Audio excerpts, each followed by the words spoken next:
Hey everybody, hope you're doing all right out there. I I don't mind timestamping these videos. Things are pretty up in the air for everyone out there, so I hope you're all doing all right. But regardless of that fact, it's the end of the month, so it means we got another Q&A video here for you. This month we've got Nicholas's question in, and it's actually simple enough. I'm not even going to use the iPad to read it because it's really just 3 words.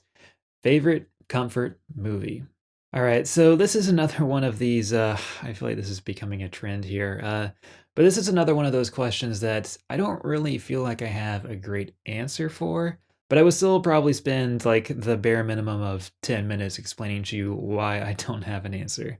I hope you like these forms of answers because apparently that's all I can give you anymore. So I feel like, at least nowadays, I don't really have anything that constitutes as a comfort movie or comfort game or comfort book or anything.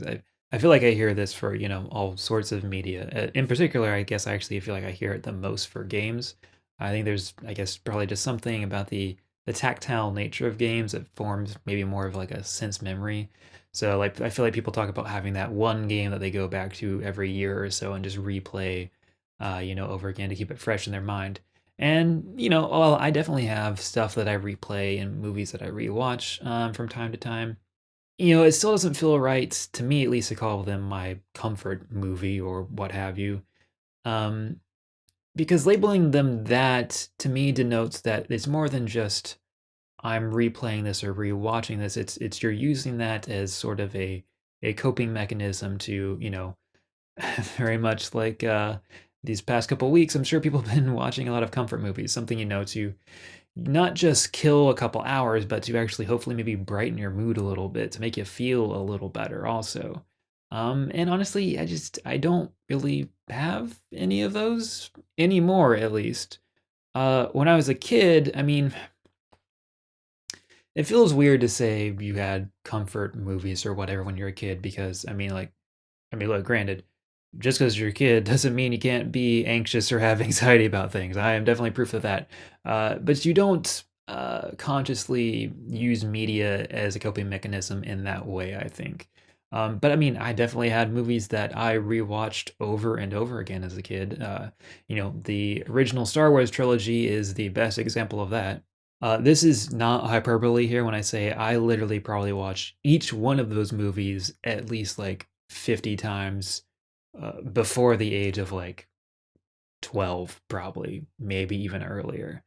I remember I got the special edition VHSs for my birthday. They came in the gold box set, which denoted the special editions as opposed to the silver, which was just the regular ones. And boy, did I not realize the difference that was going to be back then. But I didn't know. I loved it all the same.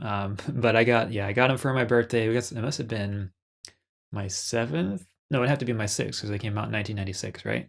So I got them for my sixth birthday, and I mean, yeah, I wore those things out. Anytime I was just bored, didn't have something to do, I'd pop those in. Couldn't fall asleep, pop those babies in, watch them to death. So do those count as comfort movies? I don't know. I mean, the thing is though, I watched them so much as a kid that I feel like I don't even need to watch them anymore. I feel like a photographic memory of those. Like I can pop it in now and like along with the movie say every line, it seems like. So in that sense, yeah, they're not comfort movies for me anymore because I don't need to watch them to get the comfort, I guess, or it just at least doesn't elicit that same response. But getting back to more specifically why I feel like nowadays I don't really have any comfort movies is because I feel like I talk about this in general and broadly with almost every answer I give, but the way I interact with media has just changed too much as I've gotten older. Whenever I'm watching something or playing something, I'm always now an active participant in, thinking about not only what's happening on screen, but how everything is constructed, what this is trying to say thematically, just all that analytical stuff that's going on, right? I'm constantly doing that processing as I'm watching, especially as I'm watching, new stuff that I'm watching for the first time. Like people say, they talk about like, oh, it's like, a popcorn, like a turn off your brain movie. Just go in and watch it. And like, I just, I can't do that. Like, even if I wanted to, I don't think I can. And like, I don't. I don't think that's a bad thing. I'm actually happy about that because, I think it makes watching movies for the first time more enjoyable for me. So I guess in a roundabout fashion, I don't know, maybe you could say that, watching new movies are my comfort movie.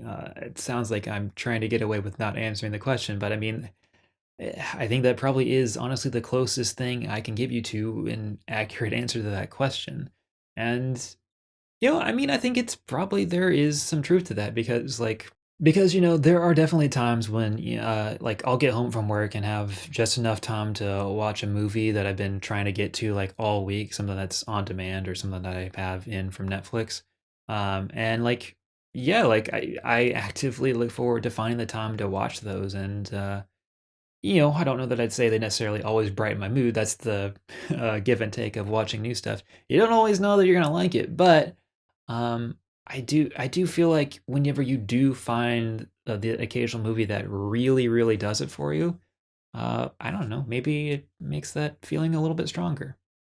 Okay, so that is my very rambly, as usual, answer to the question. Hopefully it's satisfying or it was at least enjoyable enough to listen to me try and work my way through it. And so with that, that's going to wrap this video up. As always, thanks for watching and thanks for supporting me here on Patreon. I promise I will try and remember to put up the post to post your questions a lot earlier this month, as I think I've mentioned now for the third time in this video.